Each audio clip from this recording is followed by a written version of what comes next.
Signo de verticalidad, puente entre lo bajo y lo alto. La función de la montaña consiste en comunicar las dimensiones terrestre y celeste. Semejante a un etanol alquímico, la ascensión realiza la mutación del plomo en oro puro. Las revelaciones acontecen sobre las cumbres. Esta cita de la filósofa francesa Marie-Madeleine Davy suministra argumentos para comprender el magnetismo de las montañas, como otra del también francés Pierre Mathod dibuja el prototipo de escalador. Lo primero de un alpinista es más su cualidad humana que su condición física.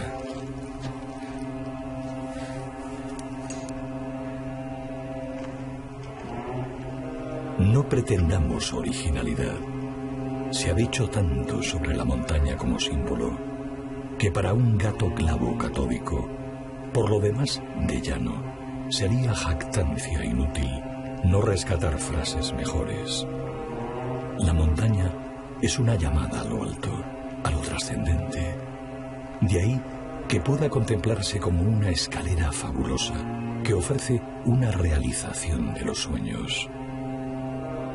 Incluso para quienes, por un azar natural, nacieron lejos de ellas, son imán, por ser un concepto moral y no solo por ello.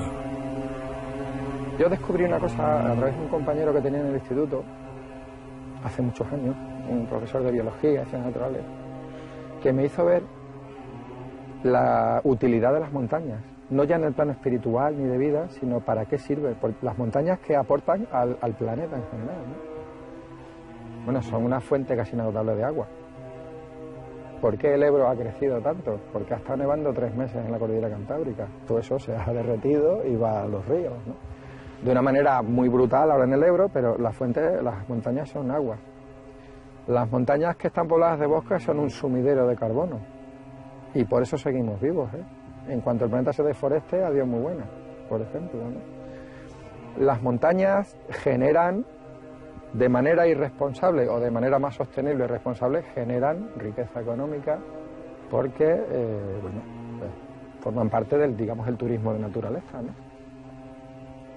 Las montañas llevan asociadas, han producido un montón de tradiciones, de leyendas, de mitos, de historia cultural, ¿no? No es lo mismo un pueblo, no es lo mismo la cultura que hay en Piornal que la cultura que hay en Sierra de Fuentes, ¿no? Es decir, las poblaciones de montaña tienen una impronta y tienen una serie de paradigmas incrustados relacionados con la montaña, es decir, con la altura, con el clima, etcétera, etcétera, ¿no? En las montañas son sedes de investigación y de generación de conocimiento. Los grandes observatorios astronómicos están en montañas. Hay observatorios meteorológicos que ven el clima de montaña. Es decir, la montaña es un laboratorio para producir conocimiento en muchas ciencias, ¿no? En la física, en la química, en la biología, etcétera, etcétera, etcétera. Y luego las montañas son un mito antropológico. Son las montañas son símbolos. Aparte de ser las arrugas del planeta, esto, por ejemplo, donde estamos aquí es un afloramiento cuarcítico, ¿vale? Pero las montañas son... ¿Cuántas novelas no son escritas de montañas? ¿Cuántos cuentos no son escritos de montañas? ¿Cuántas películas no se hacen en montañas? ¿Cuántas canciones no tienen que ver con las montañas, ¿no? Son una especie de fuente de producción cultural también, ¿no? Y cuántas leyendas no hay asociadas a las montañas, ¿no? Muchos de los mitos culturales tienen como escenario las montañas, ¿no? Las cuevas, etcétera, etcétera, ¿no? Entonces, las montañas tienen una utilidad, no es una palabra muy bonita, pero tienen que aportar, ¿no? Y a las sociedades, ¿no? Aunque seamos personas que muchas veces no vivimos, o muchas personas no viven cerca de montañas, pero la montaña es una referencia cultural, antropológica, y creo que deberíamos hacerles más caso, ¿no? No solo accediendo a ellas, como hago yo, ¿no? O deportivamente o turísticamente, sino, no sé, mirar a las montañas también con un poco más de respeto, con un poco más de, no sé, aunque solo sea empezar por el respeto, ¿no?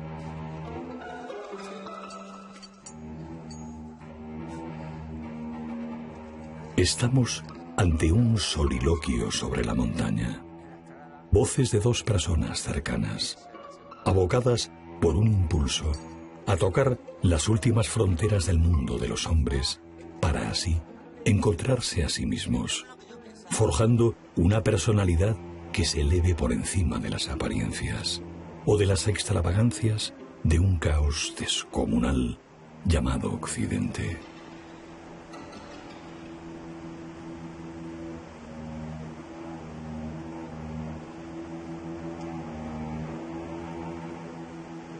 El alpinismo realmente es, o sea, etimológicamente es escalar montañas escarpadas. El alpinismo fue la madre, digamos, de todos los deportes que hay ahora mismo, de aventura, por decirlo de alguna manera, de la escalada, la escalada en hielo, del senderismo, de las carreras por montaña, ¿vale? Y el alpinismo tiene un trasfondo muy sentimental, se mueve mucho en el mundo de los sentimientos, en el mundo de el conseguir algo por nada, ¿no? O sea, ya lo decía, ¿no? Lionel Terray, la conquista de lo inútil, ¿no? O sea, el alpinismo consiste en subir a un sitio que te cuesta un montón para estar un rato muy chico y bajarte deprisa, ¿no? Porque se está muy mal. En eso consiste el alpinismo, ¿no? Lo, hombre, ya depende el estilo que tenga cada uno de hacer el alpinismo, de subir las montañas, o sea pues, rutas más estéticas, menos estéticas, pero en fin, el trasfondo del alpinismo es eso, ¿no? O sea, la unión de dos personas o de tres, de un equipo, de una cordada, en conseguir un objetivo que es escalar una montaña. O sea, ya sea como sea, ¿vale? Pero conseguir ese objetivo siempre en el equipo. O sea, yo creo que eso ahora últimamente se está perdiendo un poco, ¿no? El valor de la cordada, ya no se pone en valor eso, ¿no? El tener un compañero fiel, una persona en la que confías, en la que estás poniendo tu vida en sus manos cada vez que te pones a subir una montaña. Entonces, bueno, yo creo que el alpinismo es eso, ¿no? El tener ese amigo, tener esos sentimientos, tener ese apego por la montaña y darte igual, o sea, que ocurra, ¿no? O sea, que no te importe que tengas que dejar de hacer otras cosas o dejar lo que sea por ir a hacer esa montaña, ¿no? Ese sentimiento. Hay un viejo paradigma, un pensamiento que habla de la montaña como escuela de vida. Los montañeros, los alpinistas, cuando nos preguntan muchas veces por qué nos exponemos tanto, es decir, les cuesta entender que vayamos a un sitio donde hay 25 bajo cero, hay un patio de 600 metros debajo de ti, estás precario, muchísima fatiga, escasez de oxígeno, etcétera, etcétera, etcétera. Dentro de ese escenario de penuria general, ¿qué haces ahí? ¿Qué necesidad hay, no? Y evidentemente cada uno tenemos nuestras razones, pero si tuviéramos que elegir los motivos, digamos, más generales, ¿no? Las motivaciones que casi todos tenemos, casi todos hablaríamos del hecho de lo que esa experiencia en las montañas nos aporta, sobre todo en la transferencia a nuestra vida, a nuestra otra vida, digamos, vida normal, vamos a decirle, ¿no? Es decir, los valores, las vivencias que obtienes, cómo eres capaz de transferirlas de manera positiva al contexto de ti como ciudadano normal, ¿no? Si transferimos eso al mundo escolar, es decir, la montaña como contenido de enseñanza dentro de lo que sería la educación en valores o la competencia social, hay experiencias ahora muy bonitas, hay intervenciones educativas basadas en los valores de la montaña. No solo ya en los valores asociados a la ecología o al conocimiento del medio natural, la conservación, etcétera, sino a los vínculos y las interacciones entre las personas. Yo a mis alumnos les hablo mucho de lo que significa el compañero en el medio natural, ¿no? La figura del compañero es la referencia prácticamente absoluta, es tu apoyo afectivo, es tu apoyo práctico y formal, es decir, es el que te asegura o es el que está al otro lado de la cuerda, es el que te da fortaleza, es el que te quita nervios, es el que te motiva, ¿no? Y esos vínculos, cuando se desarrollan durante un tiempo, se convierten en prácticamente indestructibles. Es decir, su nivel de consolidación es tan alto que sientes que evidentemente ahí tienes un agarre, ¿no? Entonces, valores, por ejemplo, como el respeto, hacia el otro, como el, digamos, por llamarlo de alguna manera, esa especie de lealtad incondicional, porque además está sustentada en pruebas. Es que yo, mis compañeros con los que voy a las montañas de por ahí por el mundo me lo han demostrado ya 1000 veces, es decir, no hace, tengo la constatación evidente, ¿no? Entonces, eso nos viene muy bien a la hora de intentar abrir ventanas para que los alumnos vean una serie de vinculaciones e interacciones, de relaciones interpersonales muy específicas y que no están basadas en el interés. Es decir, lo que más les sorprende a veces es que tú, cuando les hablas de ese tipo de situaciones, tu compañero se entrega sin pedir nada. Es decir, es una relación sólida, prácticamente para siempre, pero absolutamente desinteresada, ¿no? Es decir, es una relación desnuda de cualquier otro tipo de componenda, ¿no? Entonces, eso en primer lugar les sorprende, porque evidentemente eso no se da o se da poco en otros ámbitos, ¿no? Pero bueno, te ven a ti como referencia, ¿no? Y saben que lo que les estás contando es verdad, ¿no? Y a mí es, dentro de la transferencia del mundo de la montaña, digamos, a otras dimensiones de la vida, es de los que más me interesa, las relaciones interpersonales. Claro, hay que darse cuenta de que generalmente las montañas no están diseñadas para el hombre, eso es así. Es decir, por eso hay que entrenar tanto, por eso hay que vestirse de una determinada manera, hay que protegerse tanto de los elementos. Entonces, es un ambiente hostil, vamos a llamarlo así. Entonces, dentro de ese ambiente hostil hay una serie de compensaciones que buscas, ¿no?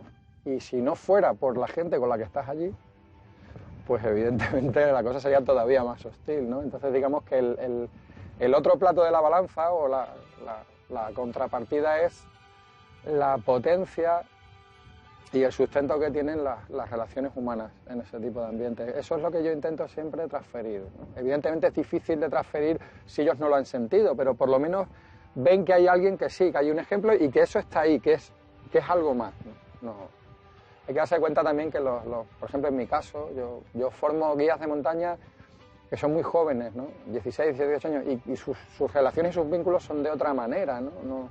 Y están sustentados en la tecnología. Bueno, no hace falta ahora que exponga yo cómo es el mundo de los adolescentes, ¿no? Entonces de repente ven un plano diferente y dicen, pues hay otras cosas, ¿no? Entonces lo que nos agarramos es a esas otras cosas, ¿no?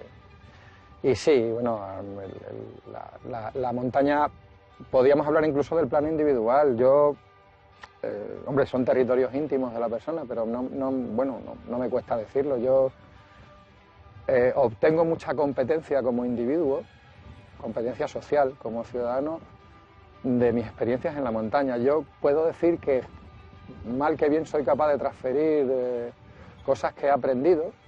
No son conocimientos al uso, sino sensaciones, experiencias. Me han ayudado mucho o me ayudan mucho en mi desenvolvimiento en este caos generalizado que es nuestra sociedad y tal. Sobre todo a nivel, pues, de mis relaciones con los demás, digamos, hay una cosa sobre la que me estoy interesando últimamente, que es el concepto de resiliencia. La resiliencia es la capacidad que tenemos las personas de superar la adversidad o de tolerar la adversidad, y una vez sucedida esa adversidad, salir reforzados. Entonces, a mí la montaña me ha ayudado a superar algunos agujeros y algunos obstáculos en mi vida, y lo puedo decir, lo digo desde mi punto de vista, a mí, ¿no? Y conozco más casos, ¿no? Digamos que podría interpretar que la montaña es una especie de entrenamiento para la vida, ¿no? Para ese deporte de alto riesgo que es la vida, ¿no? El alpinismo es una evolución vital, es una evolución en la vida, ya que yo no considero el alpinismo un deporte, sino que lo considero una forma de vivir, una forma de vida, ¿no? Entonces, pues al final es, como decimos, una evolución. Empiezas haciendo pequeñas rutas de senderismo, te empiezas a enganchar, empiezas a ver pues eso que te gusta, empiezas a coger conocimientos técnicos, empiezas a las primeras escaladas, te vas complicando un poco más la vida poco a poco hasta que ya, bueno, pues te metes de lleno, ¿no?, en esto del alpinismo. También no hay un punto en el que se diga de aquí para adelante eres alpinista, de aquí para atrás no. Cada uno es alpinista a su nivel. Eso hay un artículo de Pérez de Tudela, ¿no?, que lo define muy bien, que se llama el honor de un alpinista. Entonces, siempre y cuando tú disfrutes, defiendas eso y estés a gusto con lo que estás haciendo, yo creo que es realmente eso lo fundamental del alpinismo, ¿no? O sea, el que tú te veas realizado en lo que estás haciendo y que lo sientas como tal, ¿no? No tener la necesidad de mostrarse a los demás o de mira qué fuerte estoy y tal, no. Yo creo que el alpinismo va más por otras líneas, por lo menos el alpinismo que yo practico, que a mí me gusta. El monte nos simplifica mucho, nos despoja de ataduras y de condicionantes que tenemos en la vida urbana o en el resto de nuestra vida y nos desnuda, ¿no? Nos hace más sencillos, más humanos probablemente, ¿no? Y esto también es algo que puede transferirse al ámbito educativo, incluso al ámbito de la ciudadanía, ¿no? En realidad la vida es más sencilla de lo que parece, mucho más. Y te das cuenta muchas veces de que somos unos enormes fabricantes de necesidades, ¿no? que muchas de ellas se pueden relativizar, ¿no? A partir de ahí, pues sí aflora esa especie, ese humanismo, ¿no? Entendido como esa renaturalización de la persona, ¿no? Y en la montaña, en el alpinismo y en el montañismo, precisamente porque está despojado de esos atributos que hacen, o sea, de la competición, del mercado, de la celebridad, etcétera, etcétera, nosotros vendemos muy poco, vendemos muy pocas páginas del periódico, vendemos muy pocas horas de televisión, generamos un interés relativo, ¿no? Y yo creo que es porque nuestro deporte es muy humano. Precisamente podemos acabar, ese bucle podría acabar ahí, ¿no? Somos tan humanos que nos conoce poca gente y que no necesitamos de muchas más cosas, ¿no? Y si de algo está necesitado el deporte como industria es precisamente de más humanidad o más humanismo, ¿no? La gente a mí me gusta decir que la gente nos admira más de lo que nos respeta. Nosotros no queremos la admiración de la gente, queremos el respeto. Es decir, queremos que se intente entender por qué vamos a las montañas, que se intente entender por qué nos importa tan poco otras cosas y que en realidad no somos héroes, somos personas. Que tenemos la suerte de hacer una actividad que nos naturaliza mucho, precisamente, nos coloca en más cerca de lo que es el ser humano, ¿no? Quizá por ahí, es mi opinión, ¿no? Por ahí un poco las cosas, por ahí. Y pues ahora mismo estoy en un balcón acojonante. Tengo a mis pies todos los Gasserbrum, las montañas de la luz. Os dejo que las veáis.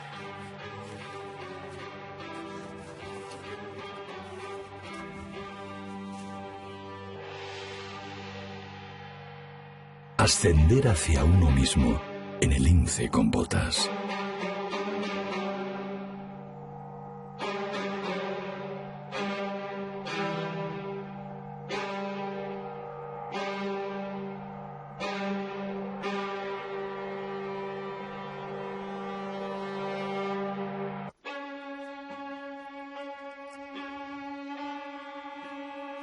Francés de Lyon, Maurice Herzog, se convirtió en 1950 en uno de los primeros seres humanos en ascender una montaña de más de 8.000 metros.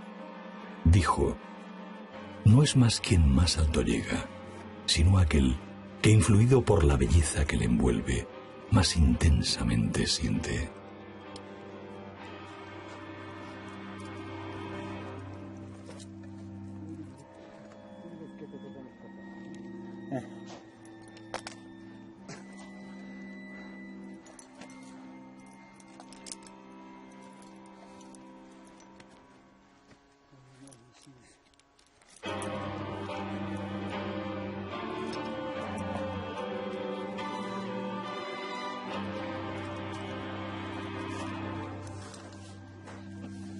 El porqué de qué hacemos alpinismo, o de por qué hacemos montaña, o de por qué nos dedicamos a esto, es una pregunta que, en mi caso, yo creo que no tiene respuesta. O sea, yo no sabría decirte, mira, pues yo hago alpinismo, hago montaña por esto, ¿no? Pues no. O sea, yo hago alpinismo muchas veces por sensaciones, por sentimientos, ¿no? O sea, la sensación de llegar a una cumbre, de encontrarte allá arriba solo o acompañado, o esas sensaciones, ¿no? La sensación de la lucha, de luchar contra algo, que estás luchando contra ti mismo realmente, el seguir avanzando, el seguir preparándote, no sé, es complicado, ¿no? Yo luego también me decanto más por otro tipo de alpinismo, o sea, hay gente que hace alpinismo técnico, a mí me gusta el alpinismo de altura, me gusta ir a montañas altas, y ahí sí que yo lo tengo claro, yo lo hago por el viaje, ¿no? O sea, el ir a esa montaña alta, lo primero, bueno, me trae recuerdos, ¿no? De cuando empecé yo en esto de la montaña, yo la primera vez que estuve en Concordia, en el Karakorum, en Pakistán, pues para mí fue una experiencia muy grande, ¿no? Porque yo solo había visto y lo había soñado al ver los documentales de Al filo de lo imposible, ¿no?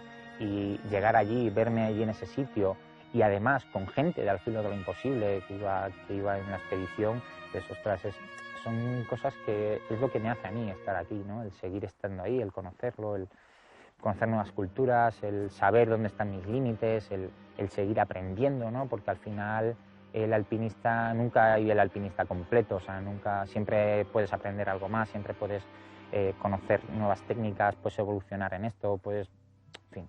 Pues es difícil, ¿no? Explicar el por qué nos dedicamos a esto, por qué algunos arriesgamos nuestras vidas por subir montañas, ¿no? O sea, ya digo, se mueve mucho en el mundo de los sentimientos, es difícil, ¿no? De explicarlo. Muchas veces se nos pregunta a los alpinistas ¿y qué sentís? ¿Y cuando haces una cumbre? Y a veces nos cuesta hasta interpretar lo que sentimos, ¿no? Pero en cualquier caso a mí lo que me cuesta es compartirlo porque sí, ¿no? Entonces, la consecución de una cumbre, o no solo eso, sino las propias vivencias durante una ascensión o durante un descenso o una tarde en un campo base viendo una arista de nieve, tienen más que ver con lo emocional que con lo mental. No son ideas, son sentimientos, ¿no? Son sensaciones y son cosas de dentro, ¿no? Y como digo, pues a mí me cuesta bastante compartirlas. No porque me considere una persona asocial, sino porque creo que no tiene mucho sentido, porque además no son transferibles. Muy probablemente, compañeros con los que escalo o con los que voy al monte sienten otras cosas, ¿no? Por lo cual hay una especificidad ahí que para mí es sagrada, ¿no? Sí puedo decir que son fuertes y que los años, en mi caso, no hacen que sean menos fuertes. Es decir, yo he estado en montañas muy altas, en sitios muy lejanos y muy fantásticos, pero yo vengo un día a escalar al Cerro del Milano y me subo aquí y veo el horizonte de Monfragüe y me produce sensaciones. Es decir, no tiene nada que ver con la experiencia ni con una supuesta clasificación de actividades en cuanto a la dificultad o a la altura, etcétera, etcétera. Sí puedo decir que de manera un poco así más aséptica que produce sensaciones.